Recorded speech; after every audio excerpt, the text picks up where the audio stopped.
not the norm. They're very much stereotypes. So there's a million ways to do it. Find the couple ways that work well for you. So most people that I encounter are either introverted extroverts or extroverted introverts, especially in real estate. Get their energy recharged when they're alone.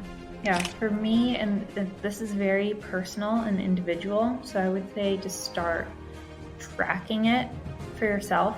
And a good exercise is to go through your calendar for the past couple of weeks, maybe the past month. Absolutely. And everyone's triggers will be a little bit different. So those are a couple of good examples that might apply to you, or maybe they don't, and you need to find out what yours are. Your break, though, does not have to be a wake off. This is where the journey of expanding empires in real estate, small business, and life unfolds.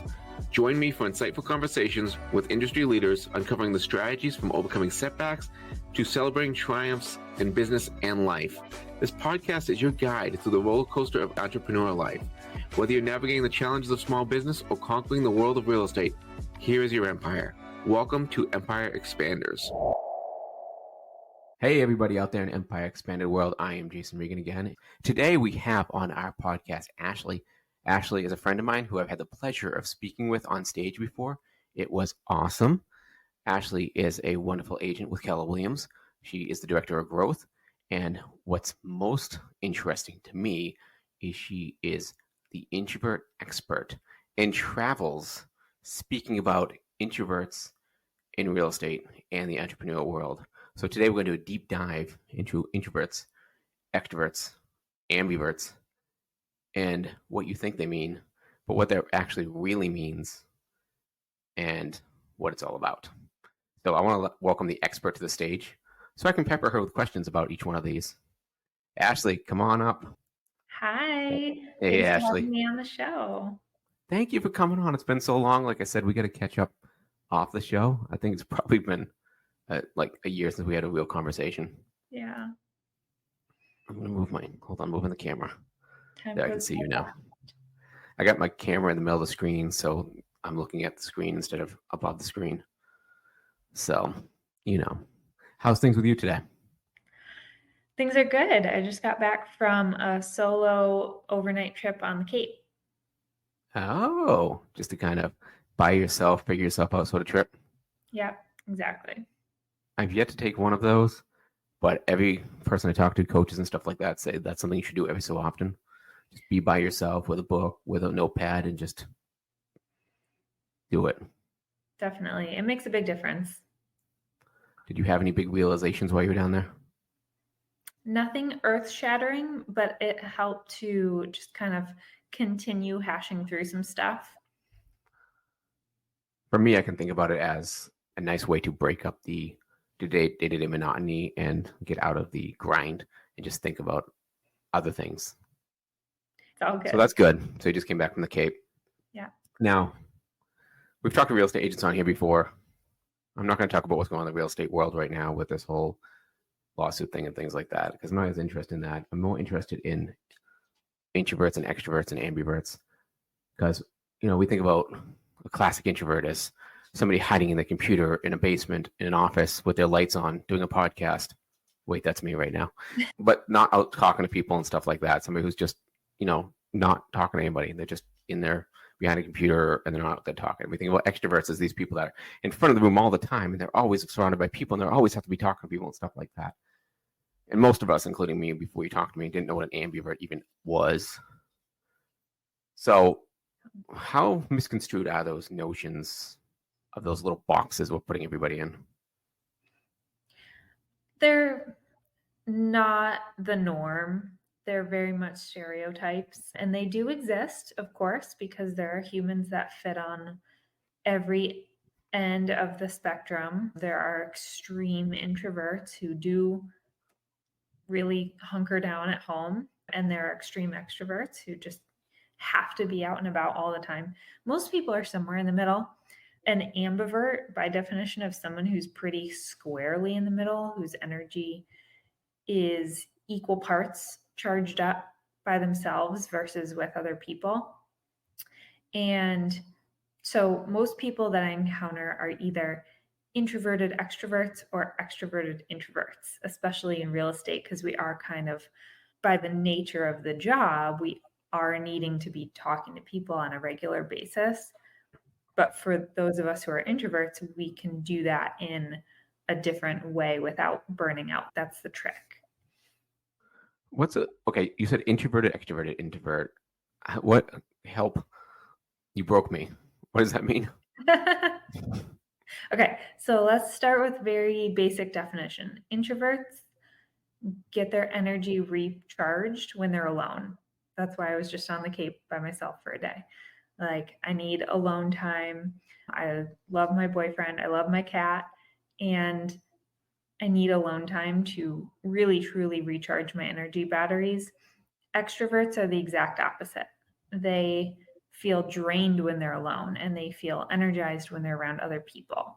So they'll come out of a networking event or a party feeling all amped up and like, okay, where's the after party? What's next? So at a very basic level, that's the main difference between the two. But there are situations that are different, and everyone kind of falls, for the most part, somewhere in the middle. And we're, because humans are complex beings, and I try not to pigeonhole too much, but for the sake of ease and definitions, those are the two kind of buckets. Okay.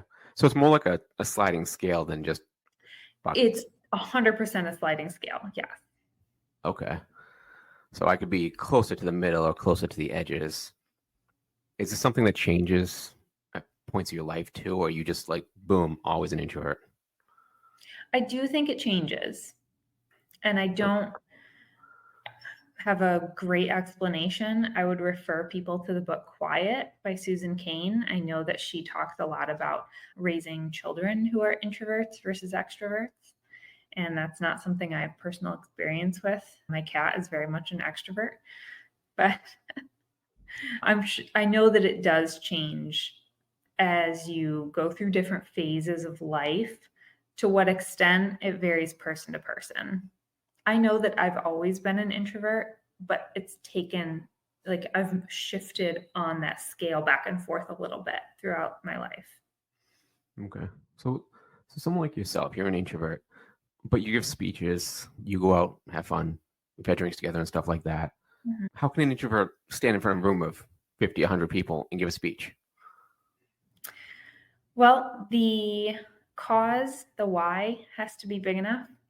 The message has to be important enough. For me, it's much easier to get on a stage and talk to a few hundred people versus like being in a networking event with that same amount of people. Like, when I'm on the stage, I'm 100% in control of what I'm saying. And I wrote everything I'm saying. So I already know what's going to happen. When you're in a room full of people, it's a little bit like, it takes more energy to do that because you have to be on more and you don't know what the other person's going to say, if that makes sense. So it takes more energy. It does. Interesting, because I'm the same way. I came out as an ambivert in your test. By the way, if Ashley has a checkbox test to kind of give you a little where you are on the scale. You still have that, or is that I do, yeah. been burnt? Which was awesome. I loved taking that. It was nice. I came out in the middle. I think I lean one way or the other depending on where I am in life at that point in time, it seems like. But on networking events, I'm the same way. Out in the crowd, I'm going to hang out in the corner. I'm going to find 2 or 3 people I like, and I'm going to be with them all night long, pretty much. I'm not just going to go everywhere. But if I'm in front of the room, I am talking, having fun, doing whatever. I'm so much more comfortable in front of the room. When I was running networking groups, sometimes I speak at networking groups. I think the biggest one I spoke at was 60 people. And I'm fine and happy up there. I don't plan my speeches quite as much.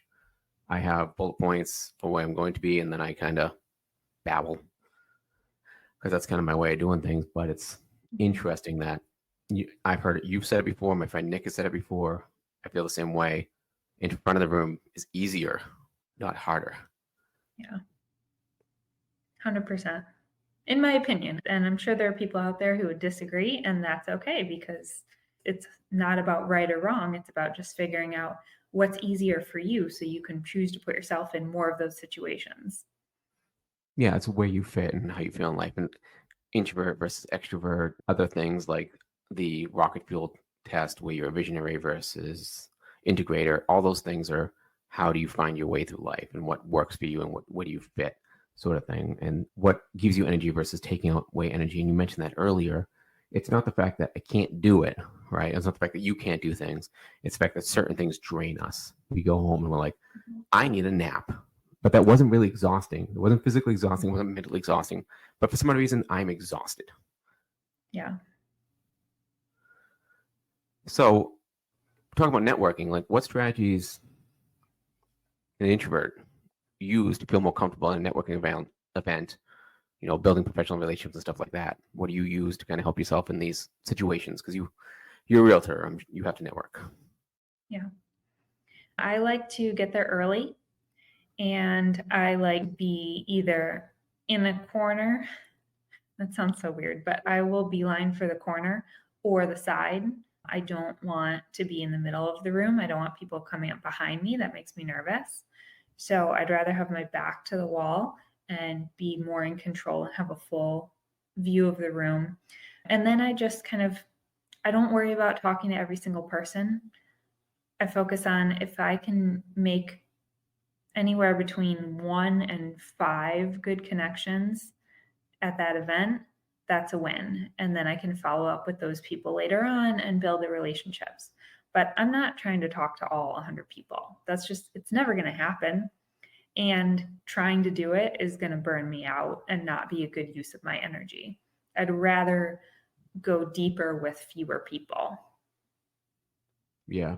That's an introvert tip, but I think that's just a straight up tip for networking. Like that's how I love networking in general is I want to find a few people I can make a deep connection with.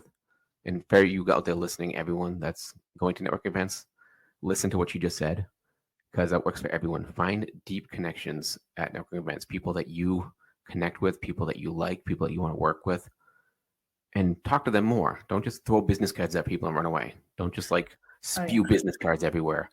No one's going to remember you or anything. Find the people that you connect with and they connect with you and build the relationships that's going to get you somewhere, either business-wise or for just friendship. Right. Ashley and I sat together and built a relationship. We don't do things in business together, but we talk. Sometimes we don't talk for a year, but we're still good friends. We got to fix that in the future. Yeah. So let's pivot to your business a little bit because I want to make sure we give a plug for this. So Move Over Extroverts. Tell me about that. So that is a company I started 5.5 years ago. Yeah, October will be 6 years. Wow, it's been that long already. I know, it's crazy. So this company has taken a lot of different forms. Right now, it looks like a Facebook group that I run, some speaking engagements that I do throughout the year, a membership program I'm just launching. We have our first call this week, and like VIP days and a little bit of a la carte one-on-one. But I'm not doing a ton of that right now. And the purpose behind it was and is to fill a niche that was missing in the training space for real estate. There were a lot of great classes out there, but there was nothing talking about how to do business and specifically how to lead generate as an introvert. So that's something that I felt it started with me just writing one hour-long class. And I still teach that class today. It's called Quiet Success. It's how to build a real estate business as an introvert.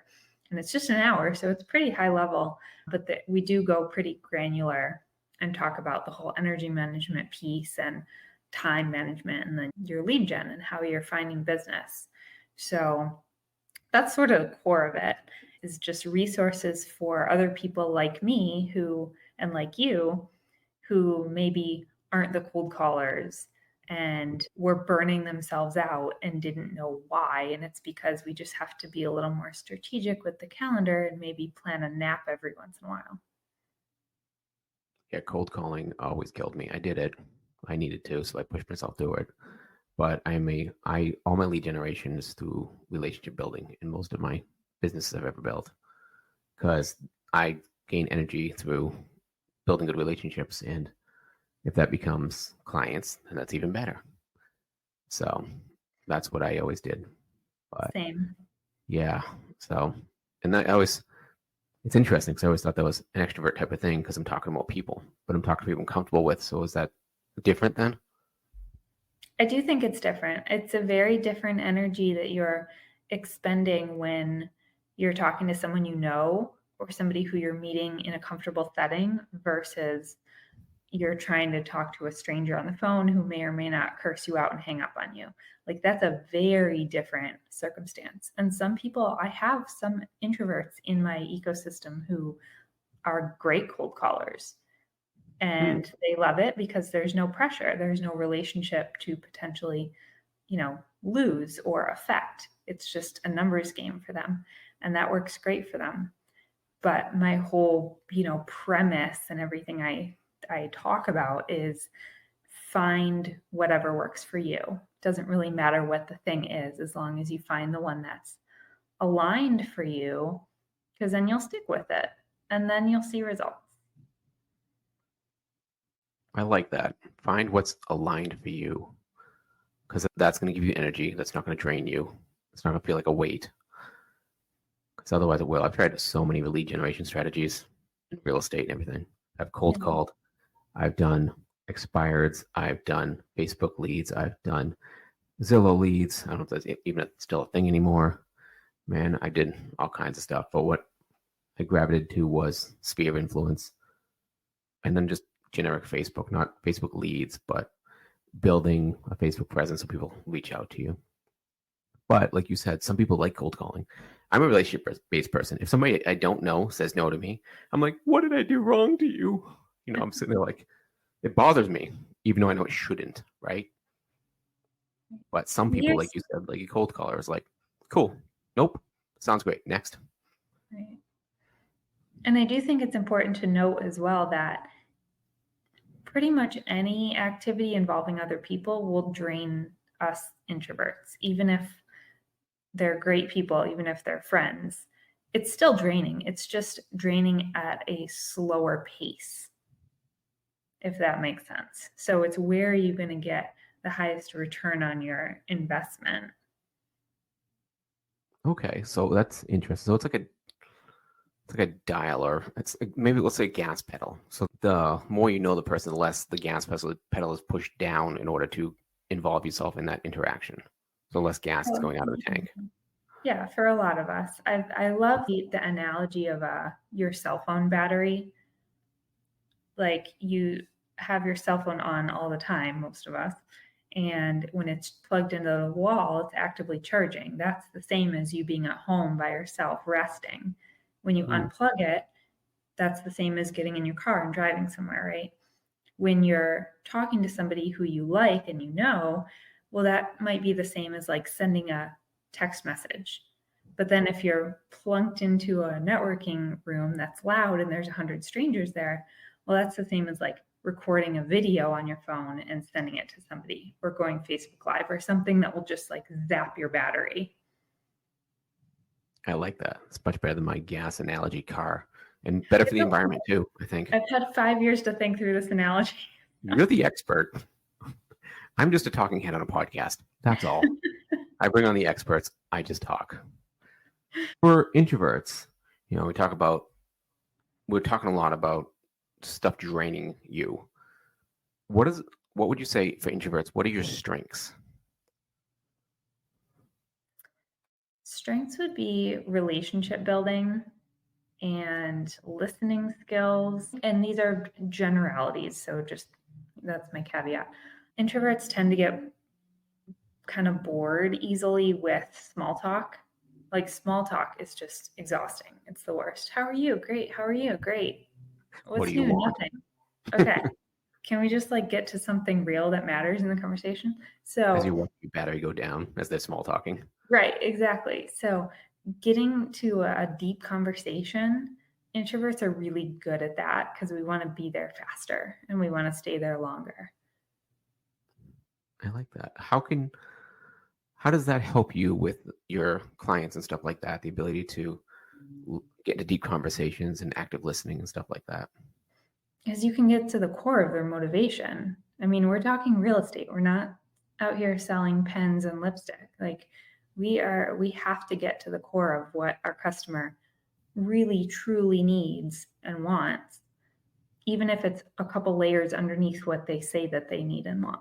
Because we've all encountered that before, where a buyer seller says something or an investor said something, and you're like, are you sure that's what it is? You don't say this, but you're thinking, are you sure that's what the issue is, or is there something deeper going on?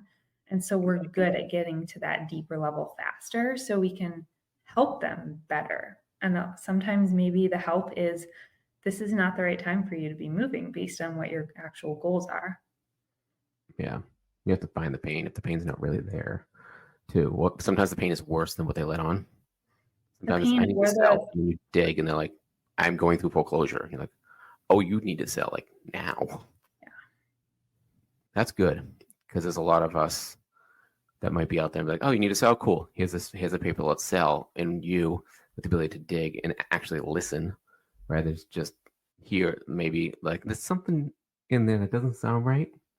And then you can go through and find out more, which will help them get to where they actually want to be or need to be, rather than just a transactional thing. Right. So, I mean, you must be pretty good at relationship-based selling. Yeah, and that results in repeat business and referrals and raving fans. Did you read the book? No, but I know the premise. I've not read the book either, but I also know the premise. So for introverts, do you like leverage relationships and things like that with other introverts or extroverts, or do you find it works better with similar or the opposite end of the scale, or just doesn't matter? I don't think it matters. I don't think, with the exception of your family and the people in your close circle or any business partners, I don't think it matters too much if the person you're talking to on the other side of the table is an introvert or an extrovert. You're not really going to know that, and it really doesn't matter. What matters is your energy and being able to put yourself in a position to bring your highest and best energy to the moments in your day that are the most important. That's the biggest factor. That's a big like drop right there. So you're saving your energy for that point that you need it for. Do you look at your schedule and be like, hey, I need to make sure I have energy stored for this, so I need to do something beforehand? Yeah, Okay. absolutely. And like on that. the flip side, I'll look at my calendar and say, okay, am I going to be a complete like zapped zombie at the end of this day? And if so, do I need to move some things around? Maybe push one of the 10 things to a different day so that I can safely drive home at night and not be falling asleep, you know? Yeah, we don't need that. And that's I really had hard. that one time. I say that it sounds a little dramatic, but I did have that one time years ago where I decided to skip a networking event that I had already paid for because it was like an hour and a half away. And I knew that if I went there and drove there, talked to people, drove all the way back, I would fall asleep. Like, I'm like, this is not safe. And that was a big aha moment where I knew I had to skip this event. The hospital bill would have cost a lot more than that ticket to that event. But that's awesome. You know yourself well enough to be able to do that. Most people, entrepreneurs especially, we're big on, I'll just grind through it. They would have pushed through that and not been like, you know what? This event isn't going to make or break my life. I'm just going to take the care I need right now and not push. A lot of us need to hear that we don't need to push and push. Sometimes we can just take time for us because we're important too. Our self-care is important, right? You're I good would at say that. it's the most important. Can you say that to me like 6, 7 more times so it would sink in? It would be It great. is the most important. It's the most important because if you're not taking care of yourself, you can't take care of your clients or anybody else. That's like the airplane thing, right? The thing Yeah, the drops math. down. We just are like, yeah, I know that in theory, but I'm not going to actually change anything in my life to honor that. There's so many things we learn from books and know in theory and hear from people that live up here, but they don't actually like sink into down here. And until they get into your core soul and your heart and stuff like that, you don't actually do them. You're like, yeah, I know I'm supposed to be doing that. Are you doing it? No. Why not? Oh, like, okay, good job. Even Yeah. you just paid a coach a bunch of money to know to do that, and you don't. So go do it. And that's things And that I do sometimes. I'm guilty of that too. We all are. We're human. But Yeah. this is one of the things I feel really strongly about is getting this message out there to take care of what your individual needs are. Introvert, extrovert, doesn't matter. If you know that you need to recharge, if you need to, so my boyfriend's a good example. He is the exact opposite of me, and he needs to recharge around other people. So there will be times when we're like, what do you want to do tonight? I don't know. What do you want to do tonight? And I'll say, well, I just feel like staying here. But I can tell that you're going a little stir crazy. So why don't you go out and go do your thing and talk to people and have fun? Because I know that you'll feel better after you do that. So like we understand each other's needs and we'll support them, but it's taken a lot of years to understand that and to, understand that about ourselves as individuals and then be able to have that as part of the relationship without feelings getting hurt. It's hard too because we're taught growing up that you're always supposed to be together and do everything together when you're in love, or or wherever you are in your relationship. Same dude? Yeah. Sweet. Yes, definitely super extrovert. Great guy too. But there's, I also am a person that needs to get out and do things, especially since I work from home in my office at home. So sometimes it's like you get home, it's hard because she works out, so she gets home from a long day, and I've been here all day. And I'm like, I need out. So you kind of get conflicting things going on there. Yeah. So it's cool that you can understand that and know that, like, okay, I need this, you need this. It's cool. We can do our own thing. I still love you, and we'll still end up in the same spot. Yeah. And I'm sure that plays out in business relationships as well. People, if you're in a team with someone, you have a partnership with someone, like first understand your own needs and then be able to communicate them to your partner in a loving way so that they understand. Mm-hmm. Communication is hard sometimes. We're not very good at taking care of ourselves, and we're not very good at speaking up for ourselves either. Yeah. Any hints or notes on that to help us out? I've been getting better at that the past year or two, really speaking up for what I want. And I'm trying to think of a good example. I don't really have an example. Well, I took this week off because I knew that I needed a rest. See, that's And good. I think the best advice is to start with small things and work your way up, and start with noticing if you're holding yourself back from something and then understand why. Oh, okay. Here's an example. Okay. So this morning I was at the Chatham Bars Inn, and I was there very early in the morning, like 7 a.m., having coffee. They have this huge fireplace, and there were 2 chairs in front of the fireplace, and these 2 women had just left the chairs. And so I wanted to go over and sit in the chair in front of the fireplace. And so I asked them, I'm like, hey, are you guys taking off? Because I'm going to take your chair. And they're like, yeah, go for it. But for a split second, I thought maybe I should just leave them open in case someone else wants to sit there. Mind you, there's no one else in the room. So this was a completely like people pleasing, irrational thought of mine. And then I talked myself down. I'm like, no, you paid money to stay in this nice hotel. There's not even anyone else here. Go sit in the chair where you want to sit. Like, you deserve to take a turn and sit there as long as you want and then leave when you're done. But I really had to like talk myself off the ledge in that moment. It was very interesting. So I think that's a good example of going after what you want in a very small way, even if the only person you're having to convince is yourself. Yeah. We fight ourselves all the time. I know I do. I've been through stuff like that because I'm a people pleaser too. It's like, no, go do this. Like, why would I wanted that? Why didn't I just do that? It didn't hurt anyone. Like, you would not have hurt anyone at all sitting there. You did not hurt anyone at all sitting there. No one's feelings get hurt. No one got punched in the face. They were fine. But we That's still probably a have really bad example. But what was that? that was probably a really bad example I just gave, but it just happened today. So It's an example of that, but it's an example of kind of the self-talk that we can have with each other, and where kind of a little bit of a ridiculous self-talk, because there was no other option, right? There's no, Right. it's not like someone was saying you're like, no, you sit down. No, you sit down. It was Right. just, it was yourself going, you sit down. I don't know if I want to sit down. No, you should sit down. Yeah, it was so And weird. So you guys, I joking struggle around, with but this too. It's not yeah, like I have it all figured out. I just have a little bit figured out. yeah. And you know, I'm joking around, but it hits a chord with me because I've been in situations like that before where it's, you get in a situation like that and I'm looking myself after, I'm like, did I just do that? Like, really? And it happens. One of the things you talk a lot that I think you're really good at that other people aren't is recognizing energy levels and burnout and understanding yourself. One of the things I talk about on here and one of the things I'm working on a lot is, you know, recognizing burnout and energy levels and when you get into certain points and what your body's telling you, right?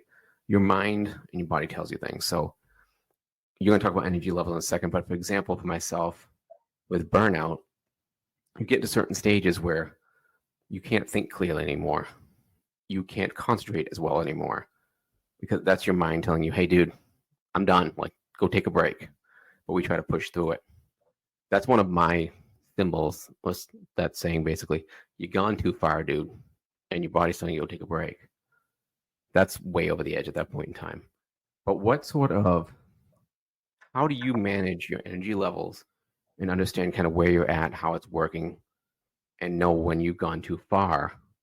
Because I think that's something that would help a lot of listeners out there because in the beginning, it's hard to understand these signs your body's giving you as to what's happening. So sometimes it's like, what was that? It was, I don't know. But later on, when you start listening and realizing it, you're like, oh, that means this. Yeah, for me, and this is very personal and individual. So I would say to start tracking it for yourself. And a good exercise is to go through your calendar for the past couple of weeks, maybe the past month, and just put little either pluses or minuses next to everything in your calendar. And did it give you energy or did it take energy? And that's a very simple exercise that'll help you start to see some patterns. But for me, my biggest trigger that I understand for myself is my patience level will go down. As my energy goes down, my patience goes down. And so small things that happen, like somebody cuts me off in traffic, or I don't know, whatever it happens to be, just something stupid that wouldn't normally affect me. When I start to notice me getting irritated by those things, then I know that it's a sign that my energy is too low and I need to give myself a mental break, an energy break somehow, because that's the first sign for me. It's a similar sensation to being hangry. It's similar to how I feel when I don't have enough food. But if So I know I've had enough food, then I'm like, okay, something else is going on. Okay.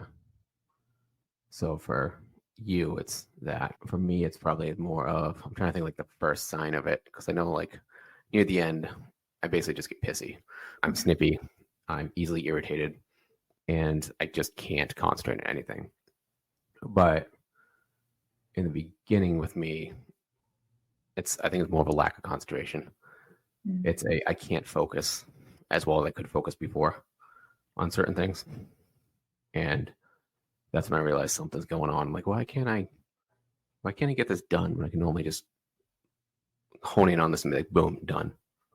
Yeah. So I guess everyone out there listening right now, think about it. Think about, you know, when you've worked too hard, gone too far, and what Ashley talked about, and who were you in that time? And what was the first couple of things that happened and how did you feel? Or if it's happening to you right now, as it happens to entrepreneurs a lot, before we realize to do what Ashley does and back off, which is really hard when trying to push through things. What happened? Because if you can find that trigger that she's talking about, you can say, okay, I need to take 2 steps back. Because if you take those 2 steps back, you don't have to stop when you burn out and take a week back. Did I get that? Am I on point with that one, Ashley? What do you think? Yeah, absolutely. And everyone's triggers will be a little bit different. So those are a couple good examples that might apply to you, or maybe they don't, and you need to find out what yours are. Your break, though, does not have to be a wake off. That's an excellent break, but a day off, an afternoon off, even just 10-minute walk or being in a different environment can be helpful. Or if you're somebody who, if you don't live alone and you have a house full of people and kids and dogs and loudness, that's great, says the girl with the English degree. You know what I mean? Just put it in Noise. the Urban Dictionary, you're fine. Loudness, new phrase. If Awesome you're is in cool. that environment, sitting in your car with just the sound off, with the radio off, or driving in silence can be very therapeutic. I've heard from people who have noisier homes. I was actually at that point today, just to kind of throw it all out there. I talked to a few people, sent messages of things that were going on in my head, because for me, I need to get out of my head for the first thing. And then I went out somewhere and just grabbed lunch by myself. Just I needed to get out of the environment I was in. And then I had a podcast before this one I taped, and then this 1 hour between each one of them. And instead of filling it with busy work to do that needs to get done, I just didn't do any work because I realized I needed something so I could show up and have enough energy for you, because you're taking time to be with me right now and I haven't seen you in a while. So I need to make sure I was at a good place for you. So it's a good conversation we have right now, because I've been through this today, literally, which is crazy. That's awesome. I appreciate you managing your energy for this call. I did the same. Oh, good. Together, energy management. I did. Cool. I love talking about this management of energy and burnout and things like that, because it is something we don't recognize or really pay attention to. And it wasn't the path I thought we were going to go down this conversation entirely. In fact, I had no idea where we were going to go. But introvert, extrovert, whatever you are, you still have to manage your energy all the time. So if anybody's taking anything out of this besides the normal introvert, extrovert thing and what they really are, and they're not just buckets, they're scale. So introvert, extrovert, whatever. I mean, some people can say, some people, if we're at the really ends of the scales, we can figure it out. But like myself, like I like being with people.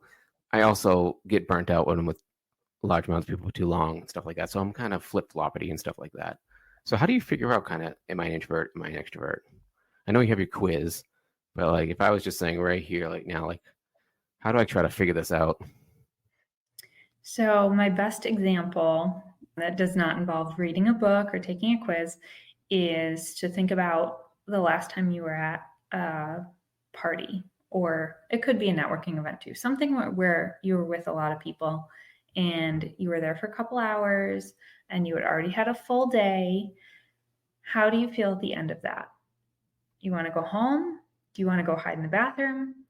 Do you want to go out with everyone after for the after party? That's the easiest, quick example. And of course, there are different circumstances. But I will say that understanding how your energy ebbs and flows is the most important part. Putting a label on yourself is not as important. That just makes it easier for us to talk about. But for you, like everyone listening at home, don't stress about what is my label with this stuff. Just focus on what are my triggers and how does my energy ebb and flow? And how do I need to translate that to my activities, my calendar? That's the important part. I love it. Mark, you get that knowledge bomb? That's going to be a clip for the shorts for Facebook. We got to keep that. We got to run that. That's amazing, because labels a whole another conversation, what we're labeled, how we label ourselves, how other people label us. So this whole conversation isn't really about introverts and extroverts. It's about managing your energy levels. Yeah, exactly. But that's less easy to market and talk about than the buzzwords of introvert, extrovert.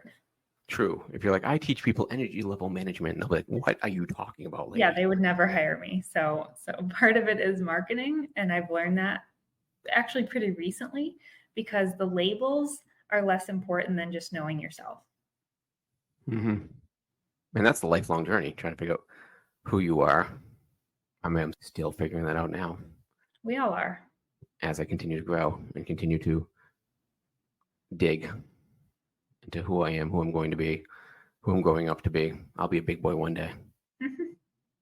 Like what was that KB Toys thing? I'm a big boy now, look what I can do. Yeah. What was that?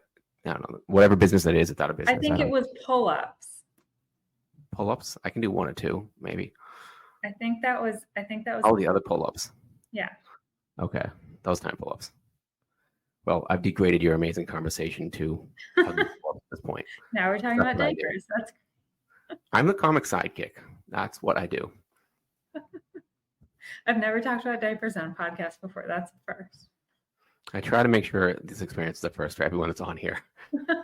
I don't want you to have the same conversation in the podcast you had on every other podcast. I need to make sure it's different. That's fair.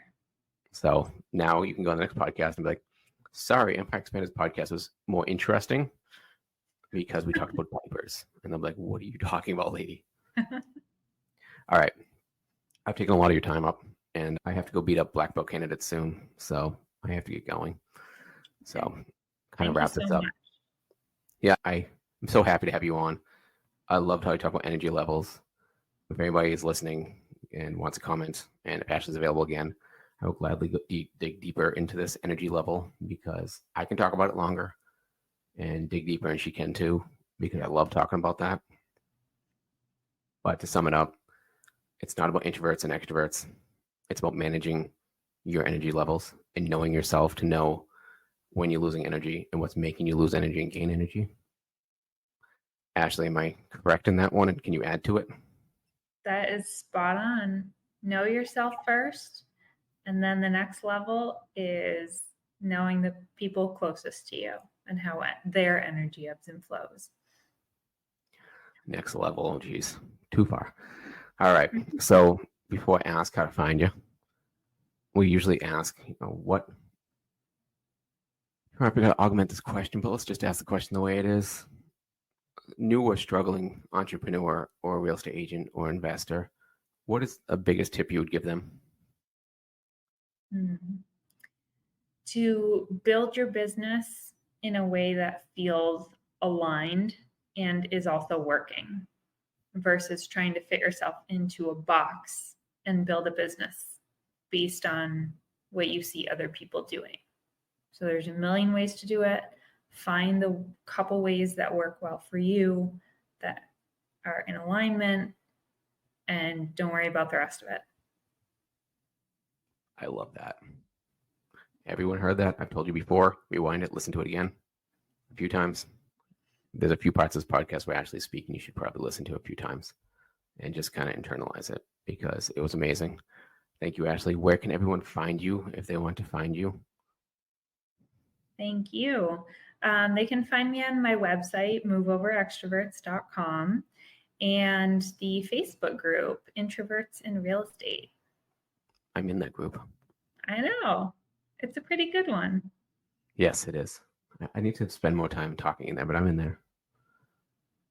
What are you up to now? I would love more posts from other people. I feel like I post in there a lot. I need more people posting. So join the group and post all your things. My group's the same way right now. You have 3.2 thousand members. Yeah. That's pretty good. It is pretty good. And a lounging cat. That's nice. So join the group, guys and gals. Introverts in real estate. I'm guessing they're welcome even if they're just introverts not quite in real estate. Yes. Okay. So even if you're not in real estate yet or not in real estate, and you just want to be an introvert or are an introvert or not, got the label introvert and want to be part of the group, request to join Introverts in Real Estate. Check out her webpage. And Ashley, thank you very much. This was an amazing conversation. I love talking about energy and the sliding scale of introverts and extroverts, not the buckets that they put themselves in, or we put them in, or society puts them in, or whatever. Who knows? And everybody out there, thank you for listening. I am Jason. I am founder of Salary to Stay in Empire Expanders. I run a short-term rental coaching business who just launched. So if you have any interest in coaching, sorry, not coaching. I'm not hiring coaches now. If you have any interest in short-term rental and learning about it, how to buy one, how to operate one at a very high level, I can help you out with that. I have my own. I have a motel coming up at the end of May, and I run 23 in my short-term rental management company. So I know a few things about short-term rentals. See y'all later. Thanks for hanging out with me today on Empire Expanders. Don't forget to subscribe and follow my social media channels for more insightful fun. Also, explore the links in the show notes. If you've enjoyed what you heard, giving us a 5-star rating would really help us out and be appreciated.